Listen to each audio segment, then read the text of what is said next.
I was born in the Visayan region. See, my country has three different regions: Luzon, Visayas, and Mindanao. And I was born in the Visayan region. And after 2 years, we moved to Mindanao. Mindanao at the time was very, like, still a wilderness, and the government had opened it like a homestead. People will go there and then clear out the forest, and then you can be there. And I grew up in Mindanao. Mindanao is also a place where there's a lot of Muslims in the region, and I grew up like with my innocence. I grew up with it. I went to school, primary, with some Muslim Filipinos as well, and as if there was no difference with me, whether they are Muslim or we are not Muslim, because they are called Filipino Muslims as well, but they speak different language, and I spoke different language.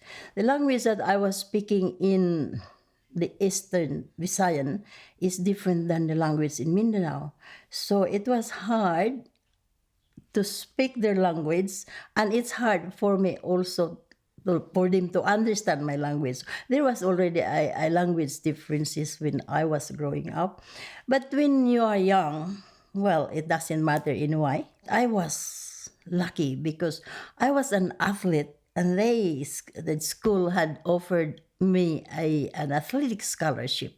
So I was free. I was playing, and I love playing. I love playing ball games. I was good at it. And then, so after high school, I went to school for nothing. And then I went to college, to the university, and they offered me again another scholarship. And they called us the varsity. We are the players of the university, and I love it. So we kept going around and around. But then my family has to work hard in the farm with not a big produce, but just enough to eat. But then it's just enough to eat. Everyone has to share, even how little food we have, but everybody has to share that. And a lot of love around the family. The parents has to be respected, and the siblings has to respect each other. Though we don't have much, but we have plenty of love around us. And that's probably the secret why we still survive. And that's probably the secret why we can do whatever we wanted to do. It depends on the individual of your desire what to do. And that's probably what happened with me. Because with my brothers and sisters, they got married early because, well, what will they do in the farm? They don't want to go to school, so they got married. So they became farmer. Well, if that's what they said, if you go with monkeys, you eat peanuts. So when they become farmers, so they become farmers all the time, and their children become farmers and farmers all the time. But then I went to school, so I became like I am a professional. I have finished a degree. So I was separated from them. I was in the city while they were in the farm.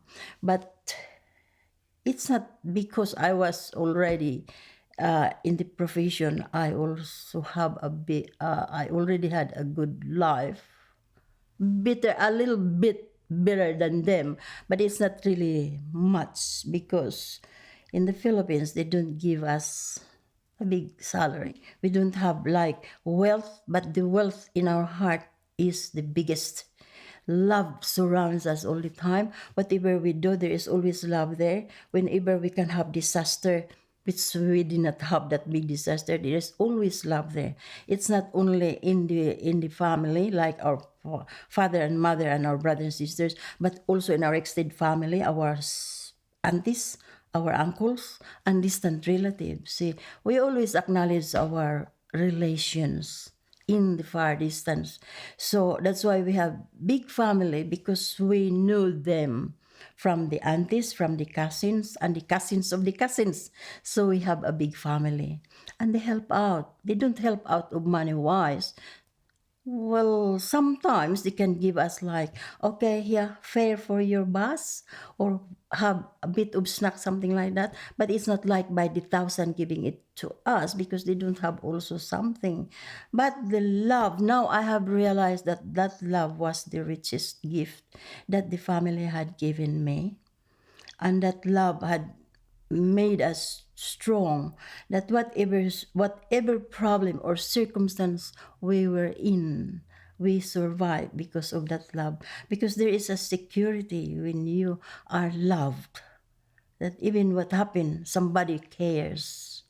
So that was really beautiful. That is why I thought, when you are poor means you are not loved. So now I have realized that even though we were poor materially, but I was rich in a sense of my being me.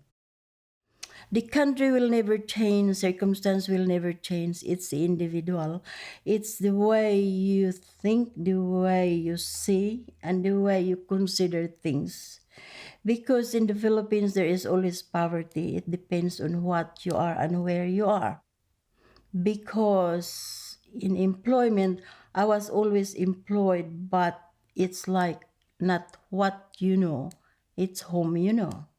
If you know somebody inside, then you can be employed. Plus your ability, plus what you have finished, then you will be. But the surrounds will be just the same. So take the good from the bad. So we can produce we can produce good things from the bad things in a way. Because if we look at good things around, that's all what we can see. This is a secret of my culture, is say your neighbors are also your family. You don't need to be like your cousins to play with, or your aunties to be with, as if we are secured with everybody. That was in the early years. That was early in my childhood, as if everybody seems to be caring for each other. And then if you will be like, if you are sick, you don't need to be looking for somebody. Everybody seems to be coming in and putting in something or something. What happened? What did you do? What happened? Everybody is there. And I was so secured. I was so secured that if I go somewhere, seems to be like I have somebody there right away. What did you study then when you went to I university? studied to become a teacher. I was a high school teacher. And then when I finished my degree, a Bachelor of Science in Education, the university that I finished, where I finished, they took me in. So I was teaching there. And since I love schooling, I never stopped going to school. Like night school, I have to enroll some subjects to be at night. After I became a teacher, I was a teacher during the day, and during the night I was a student. And then we also have Saturday classes. That's where I obtained my master's degree, because I never stopped going to school. I love going to school. I stopped going to school when I came to Australia, and I miss it. I really miss it, because I think I was an education hungry person. I love school. When I go to school, even now, if I go to school, to any school, as if I feel at home, because I know where that is. I got married after I graduated in my university, and I have two children, a boy and a girl, Michael and Jennifer. Unfortunately, my first husband had met an accident, and it was just like a dream that happened as quick as that. And that really crumpled my world. My boy was only 22 months old, and then the girl was only 7 months old when their father died. I was already teaching. So life has to go on. So I survived. So I keep on living with my two children. It was a hard life, very, very hard life to be by yourself. And in my country, we don't have any allowances. We don't have children allowances. We don't have anything at all. You have to earn your single cents. So from my little salary, we survived. It was really hard to to have it stretch both ends, but then again, it depends on how you budget it. Even if you only have little money, if you know how to budget it, you will survive. I learned from that situation to budget properly. And I learned from that situation how to survive. Because if you don't know how to survive, then I would not be here talking to you. Now, these two children are growing up and they went to school, and of course they have their uniform, they have their tuition fees. We have everything we have to pay because we were in the farm. If we were in the farm, we don't need to pay anything there. But since we are in the city, so we have to pay the rent, we have to pay the electricity, we have to pay the water, we have to pay the food. But then again, as I said, if you know how to budget, you will survive. You will survive for the month.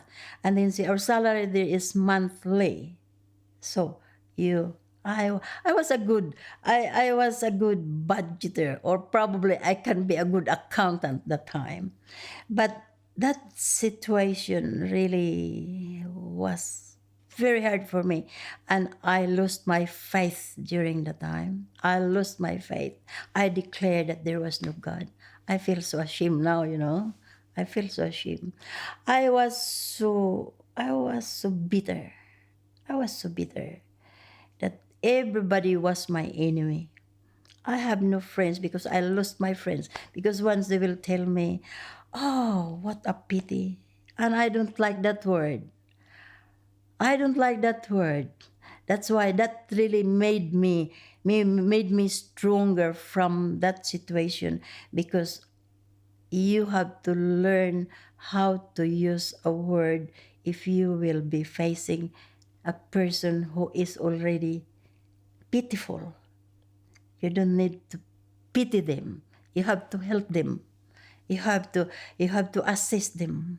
You have to take care of them. But not many people are taking care of you.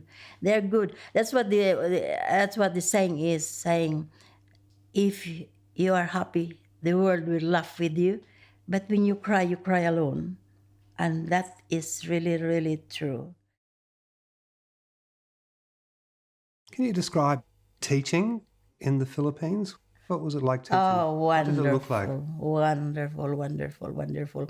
It's like the first 2 years of my teaching, it was like anybody when you are new, you seem to be like I was walking on the roof, because I don't want to be called a bad teacher. So I have to study what to teach the next day. And I will not pat my own shoulder, but I was a good teacher, because I can say that because of my produce, because of the products that I have produced. That even when I go back to the Philippines, they still acknowledge me as their teacher. And then they will always say, "Oh, because of you, I have done this. Because of you, I have finished my studies." So that's how I knew that I was a good teacher. But that was the private school when the first few years. And then in our employment, you need to be eligible.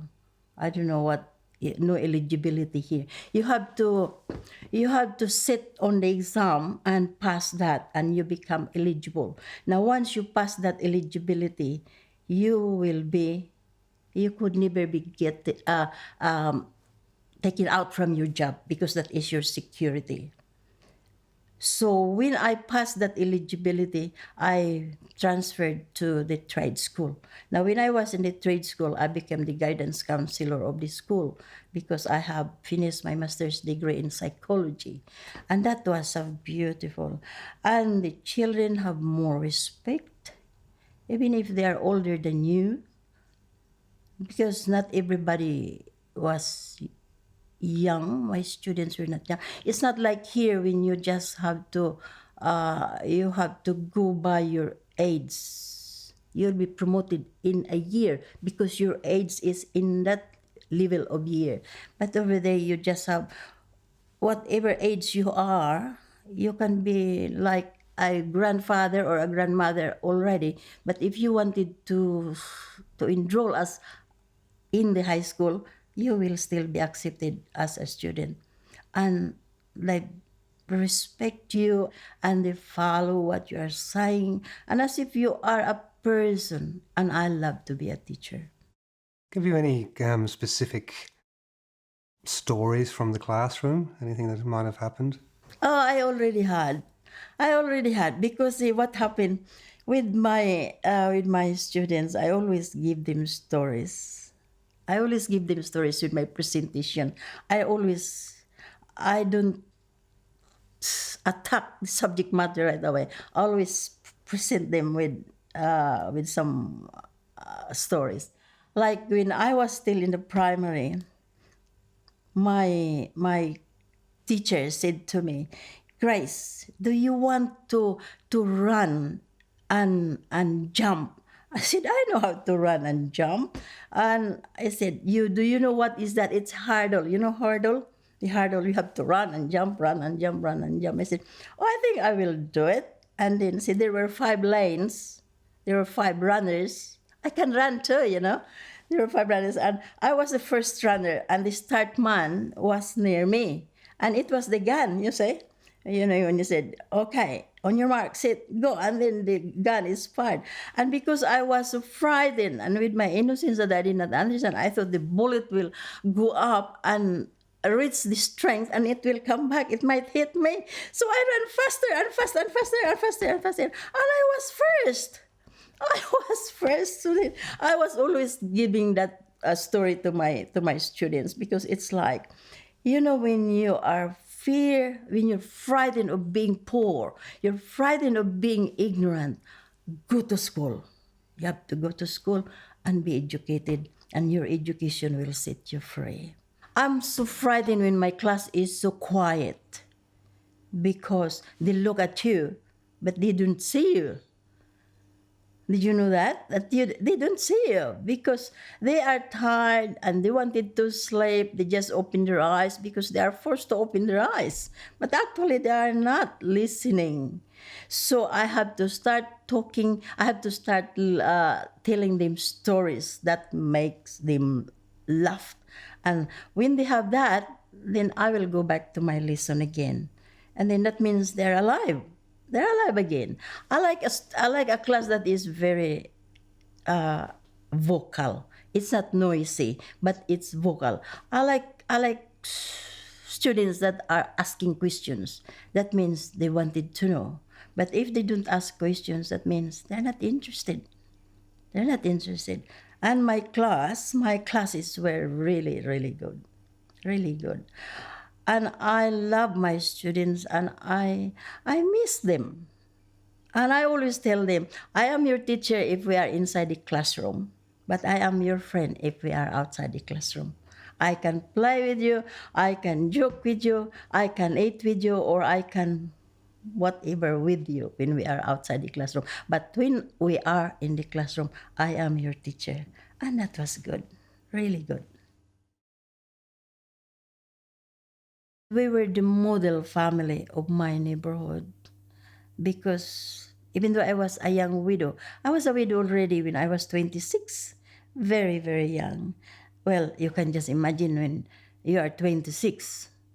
Well, I'm not a bad looking as well. That's why so many men as well will want me. But thank God no, I resisted it. I resisted it because my theory was, why do I have to get married to a person that I will feed? Why will I get married to a person that will still make me as how I am in poverty?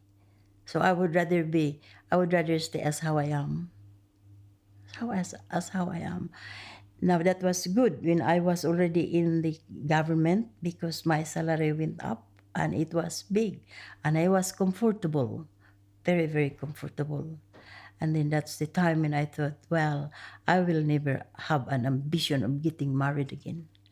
I will never look. Let the men water their mouth.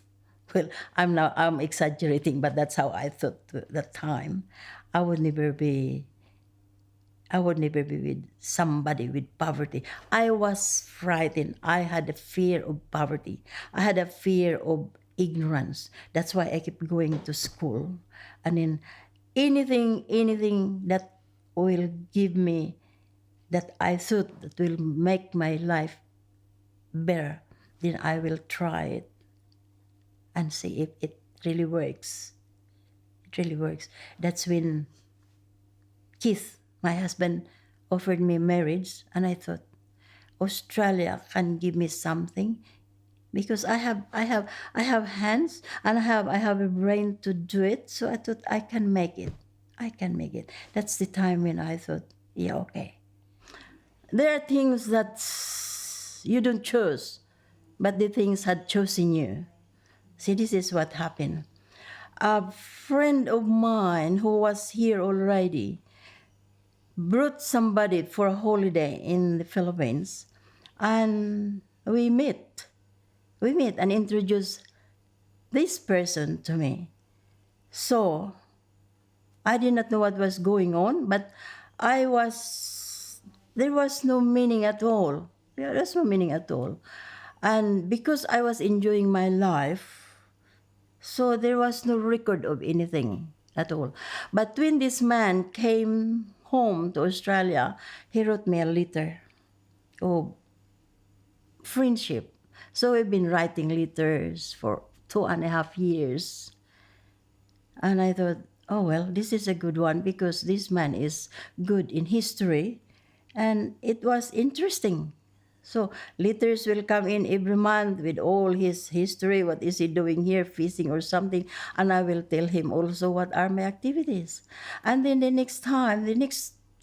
after 2 years, he went back to the Philippines. And when he went back to the Philippines, he offered me, wanting me to come to Australia. I said, why will I come to Australia? And he offered me marriage. And while we are writing, sometimes there's something there that started, maybe if I will. I have no intention of getting married because I enjoyed my life already.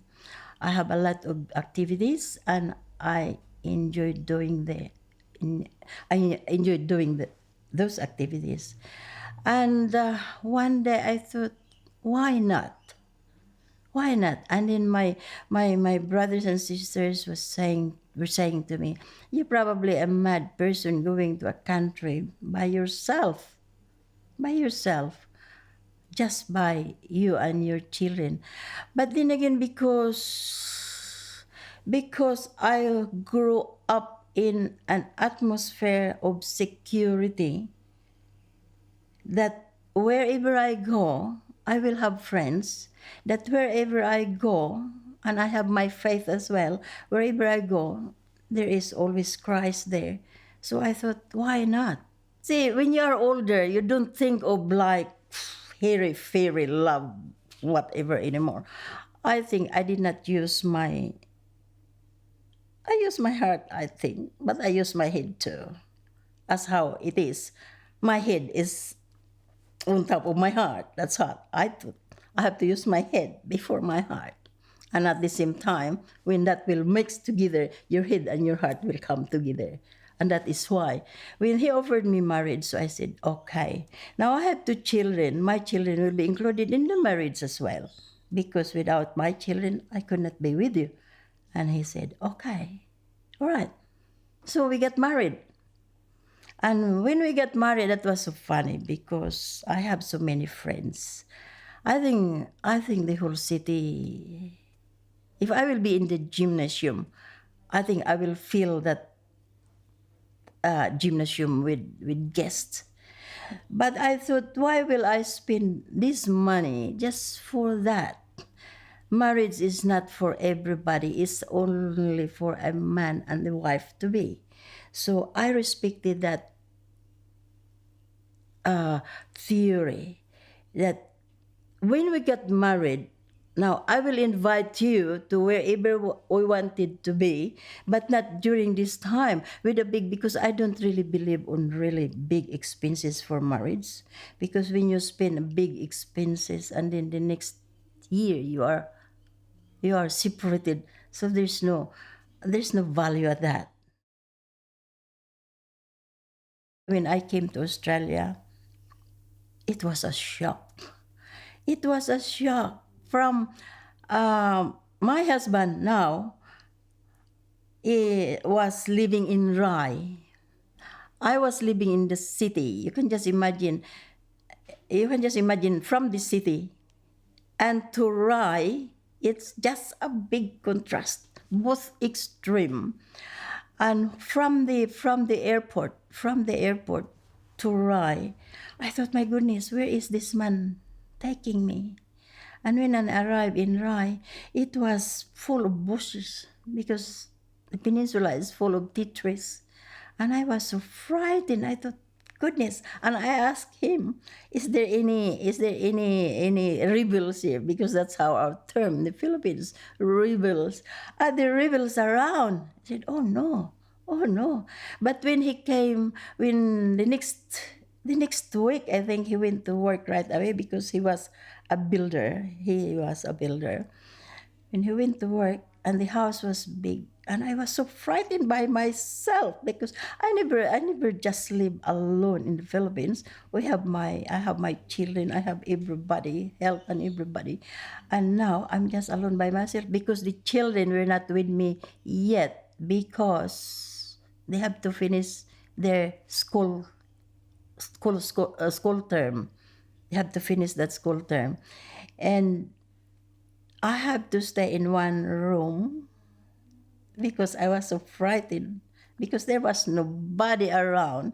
Even our neighbors, I could not even see them. I thought, what kind of place is this? I thought Australia has plenty of people. Why are they not here?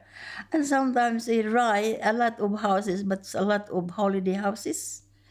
And I could not see anyone. And I thought, goodness me, this is a lonely place at all. Very, very lonely. I thought I was a well adjusted person when I came, but when I arrived, I was a different person. I started to cry. I know how to cry already. I thought, goodness, I never know how to cry before. Now I'm crying because I was lonely. Very, very lonely. But after that, after 7 months, we went back to the Philippines because we have to take the children here in Australia. And that's the time when I knew that I have to do something. I have to do something. I could not also go to work because the language in Australia was just so hard to understand. Hard to understand, especially with the words like they don't have R's, no R's at all. I thought, what are they saying? Even the television, I could not understand. I thought, what are they doing? What are they saying? And then my husband would say, the longer you have to listen to them, the more you will understand. And I thought, now, if I go out, like going to the shop, sometimes I'm frightened to ask, what is this or what is that? Because when they answer me, I could not understand. I have to say, what was that? What was that? And then I thought, wow, this is just so incredible. But then again, in the long run, I started to hear a different sound that I know already what is that all about. But it really takes time. I found out that the people are not as friendly as in my country. And it's hard to find a friend, especially when you don't know how to talk. If you like, you say, you just sit there and do nothing. They would not even say, oh, how are you, or like what? Even if I went to church. Well, if I went to church, they will just look at me up and down. I did not understand what they were saying. What was that all about? It is rude to me. That was rude when you look at the person up and down. But that was so funny because later on, when I was about few months after, I asked this person, why were you looking at me up and down? What was wrong with me? And she said, oh no, I'm admiring how you dress up. I thought, you should have told me, you could have made me happier rather than asking myself, why are you looking at me like that? But it was really a shock. It was a shock the first time I arrived in Australia. One time, somebody asked me, is there any radio in your country? I said, we have a lot of radios in my country. We have a lot of movies in my country. And then he said, do you have schools in your country? So I said to her, we have a lot of schools. And do you want to know how many pieces of papers at my back? I know how to answer them already because they seem to be, their questions are very rude. To me, it was rude. But now it is not rude anymore because I know already how that is. And I probably answered them more rude than what they have asked me. From the time on, I met so many friends that my neighbors were surprised. How did you meet your friends? I said, I don't know. It's just word by mouth, a friend of a friend, a friend of a friend, a friend of a friend. And my place was like the center. Every week we have a barbecue in my place. They will always ask me, Grace, let's have something going in your house because my husband made a barbecue place at the back of our house and we have a big yard at the back. So they wanted to come to my place. So they just bring anything they wanted to, and then we will cook, and then we have to eat, and we have to laugh and laugh and laugh. And I tell you what, laughter makes you really feeling good, and probably laughter makes you feel young all the time. And these people, these girls who are coming to my house, they're also Filipinos, and then mostly they are into problems, and they like to tell me their problems, and I love that time because I used being a guidance counselor.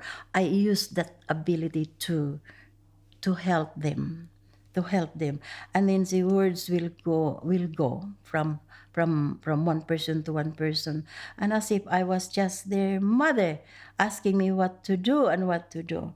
And then later on I have realized that some men are not really kind. Some men are just users. So I was teaching them to be strong and to really what to say and what to do.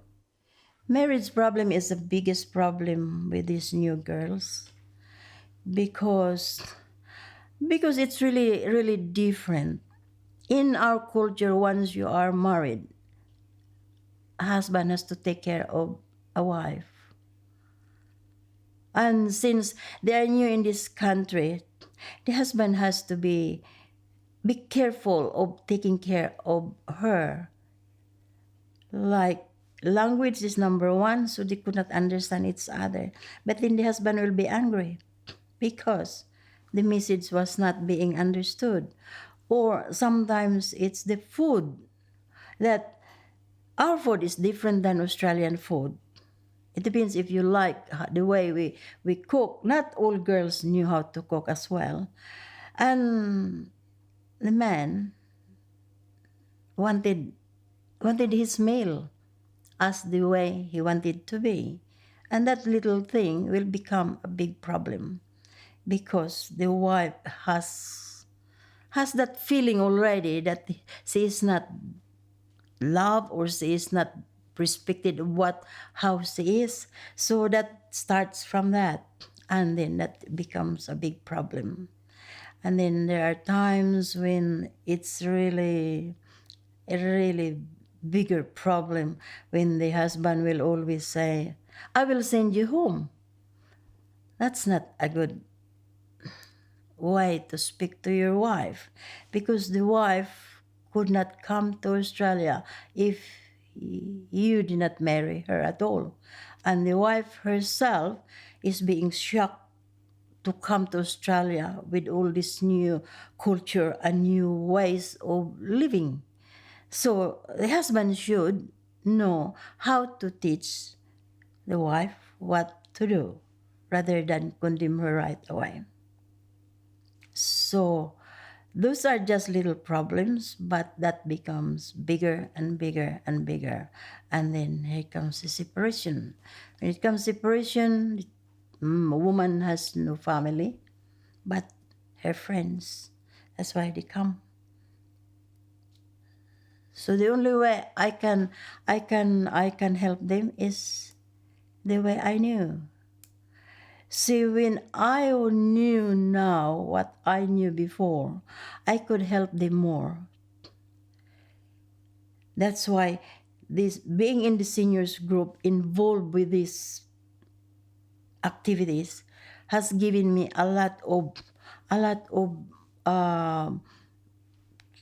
learning and more knowledge of what to do or where to put them to have more help. So these women are still, some women are still married and some women are not anymore. But they don't have an easy life at that very early stage of their coming to Australia as well. But the only thing I have to teach them is to tell them is to stand up.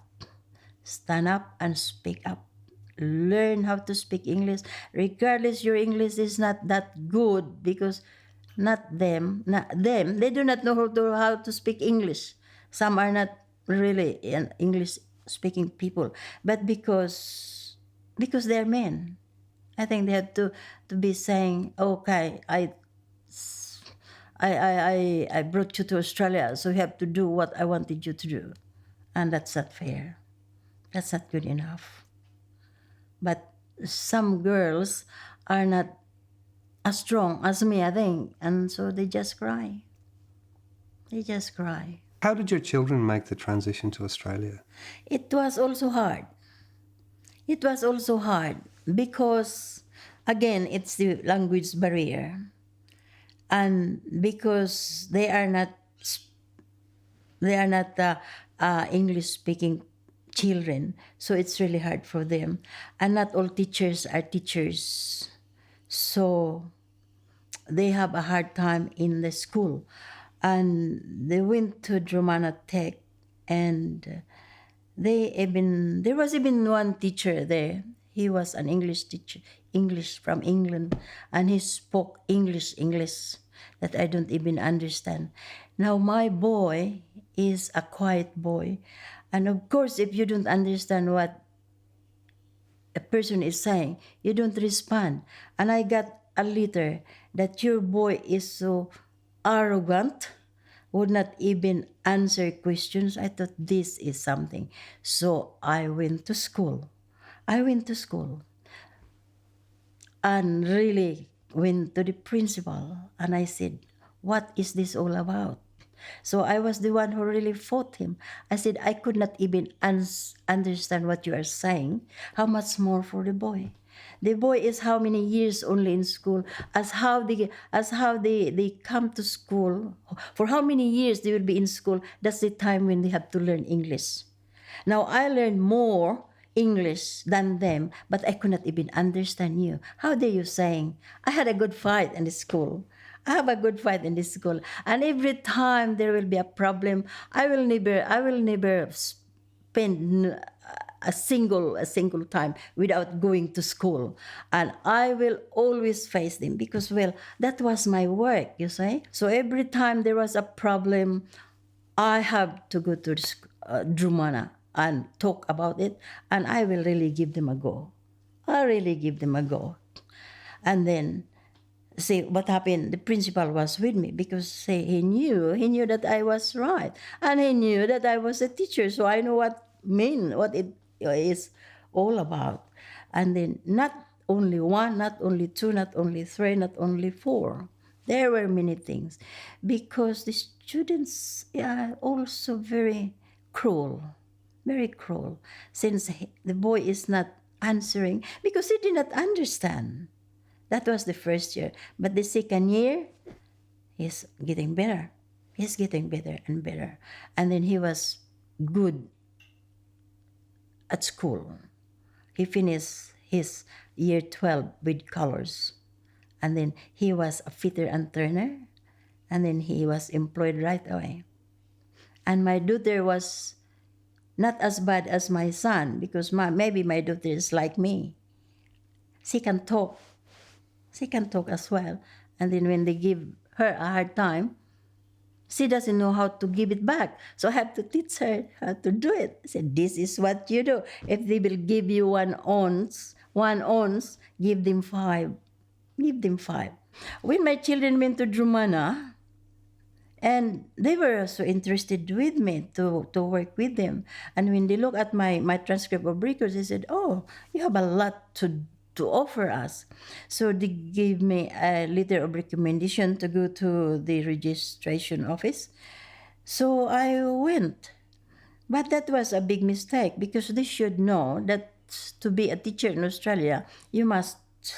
They probably did not know, because otherwise they will tell me what to do. So I went to the registration office, and this man was so rude. See, he just said to me, the problem of you Asians is you just wanted to come in to Australia and be registered. I said, excuse me, I have a degree. I burned my midnight oil to get this degree. I did not just do the hocus pocus. I have record. And if you wanted to be my student right now, and I will teach you, I challenge him right away. Because I can just close my eyes and teach. For 15 years of teaching, I can just close my eyes. Even though I said to him, even though probably your system is different, but I will teach you how our system. Be a student now, and I will teach you what you want me to teach. And so he said, it's not like that. It is, because you're insulting me. But anyway, because he was in the position, I was just there. Or maybe that's what he said, I am an Asian. They wouldn't give you a teaching registration, is that right? That time, but I challenged them. I went to the Department of Labor. And then this Lucy Barber said to me, okay, Grace, this is just what you have to do. And you can be qualified. But then I did not like to teach anymore after knowing that the students here don't know how to respect a teacher. They don't have like a value of being a teacher, or so thrown or something. And I thought, my goodness, I could not be a teacher here. So I went into business, and I love my business, because it's a business that not everybody knows.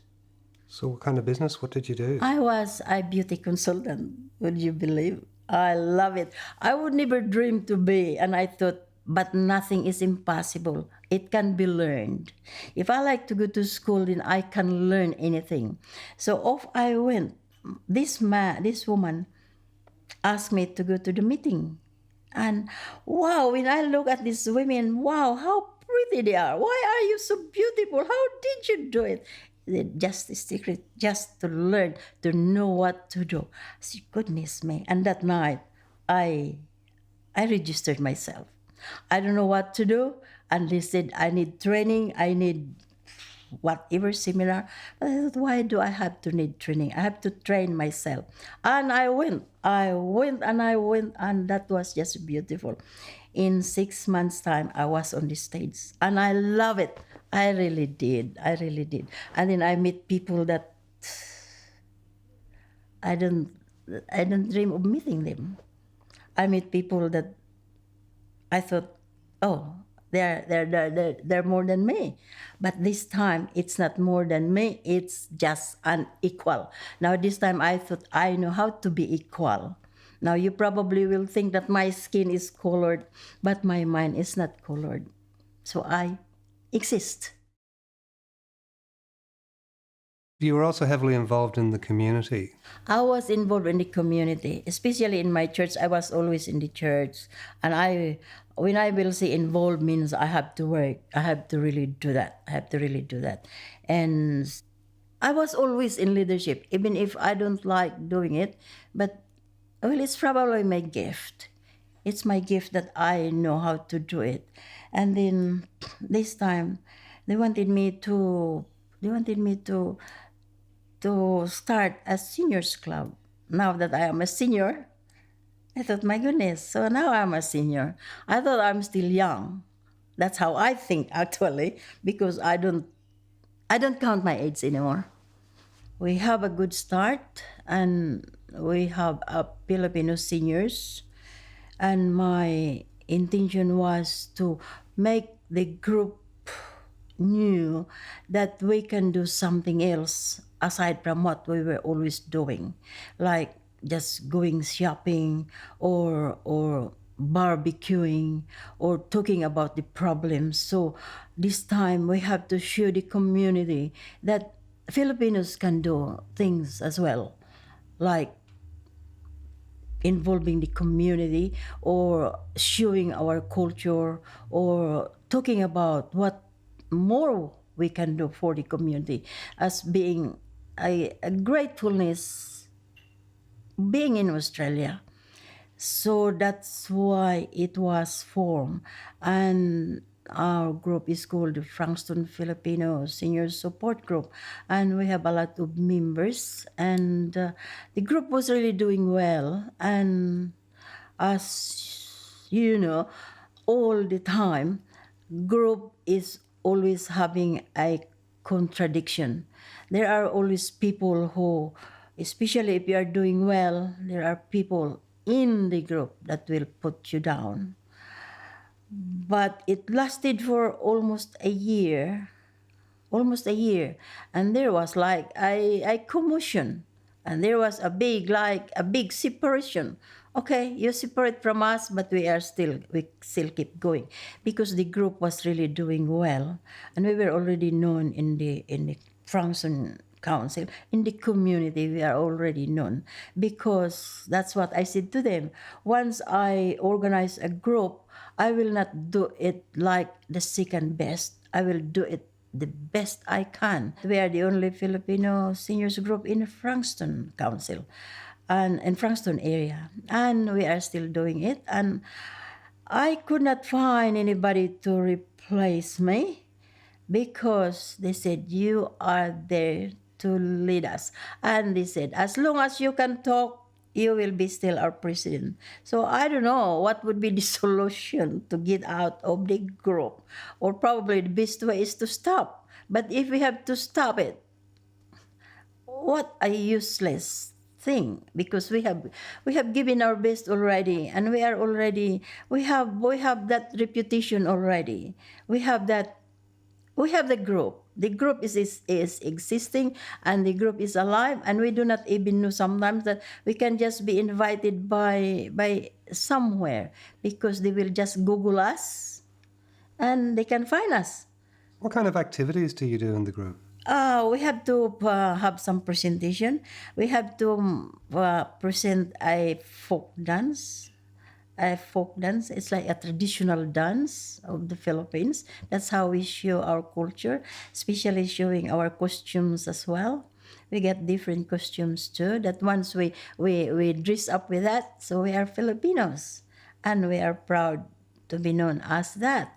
And it's not only like that we were only dancing. We can also present like a drama, like last time we have presented our Independence Day, and we like do the acting. Somebody has to do the Magellan role. Somebody has to do the king, because in early Philippines there were kings and a raja, or some different titles of people, and it was wonderful. So the group is really an instrument to make your to let your ability come out, because there is a place where you can show it. So I thought it's not good to stop. Just keep doing it, because it is an incentive, not for other people, but the members as well. So when did you move to Frankston? I moved to Frankston about 15 years ago, I think. We live in Rye, and then my husband got sick. He had a heart problem. So when the Rusbad Hospital became like a rehabilitation, so it's hard. And then my children were here in Frankston. My son is in Frankston. So I thought it's about time, I think, to move. And to me, Rye is a beautiful country, a beautiful place, but it becomes so far, too far, really far from here. It would be probably 45 minutes to Rye, but I thought it's time, because everything has its time. So I thought it's time also to move. So we moved to Frankston. We moved to Frankston. We bought a house in Skye. All the properties in Rye that was built by my husband, and it was all beautiful places. But when you are ready to move, you don't think of those anymore. My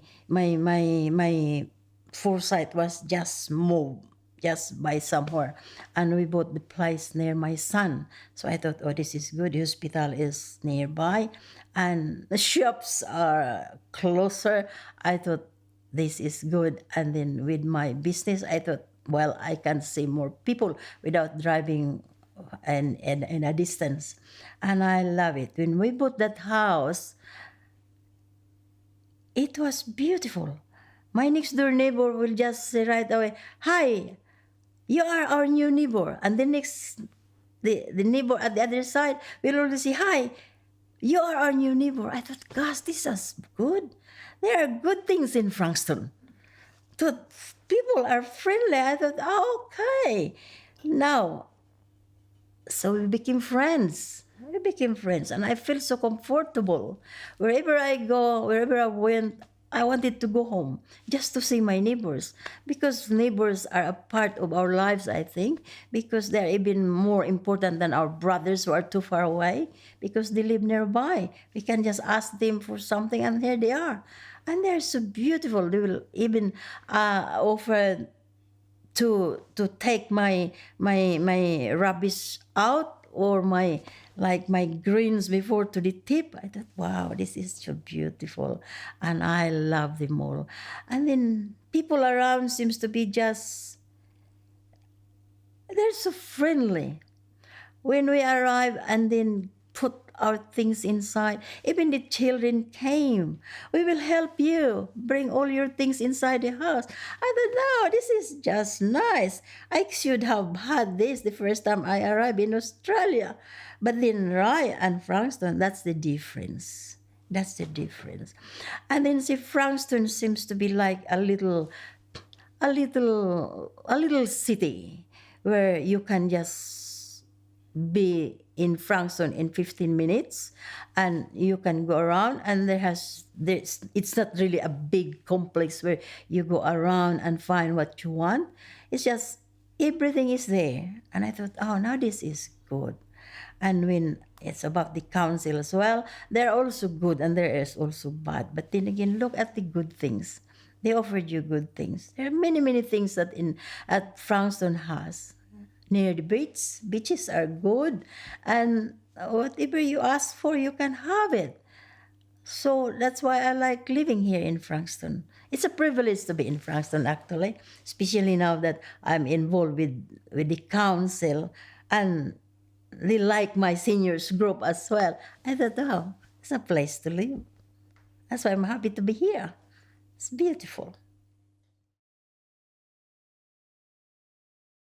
How do you spend your time now? I spend my time a lot of time still. A lot of my seniors group is really demanding. I just have to have my time out. We have a lot of activities in my seniors. At next week, we are going to the city to have a walkabout. Just walk about, see how the city is. I told them to have like, okay, we will be going. Uh, uh, People from the province, people from the bush will be going to the city and find out what the city is all about, and we will have fun there. And we're planning to have our Christmas break in Rosebud in one of our members' place. We will have barbecue there, and that's where we have our meeting as well. And you know, when we have our meeting, we always have fun. We know how to be happy. We know how to entertain ourselves, and we know how to make an event that make us happy and make our guests happy as well. But the good thing is knowing what to do for each other, helping each other is, I can say that is also my passion to help other people.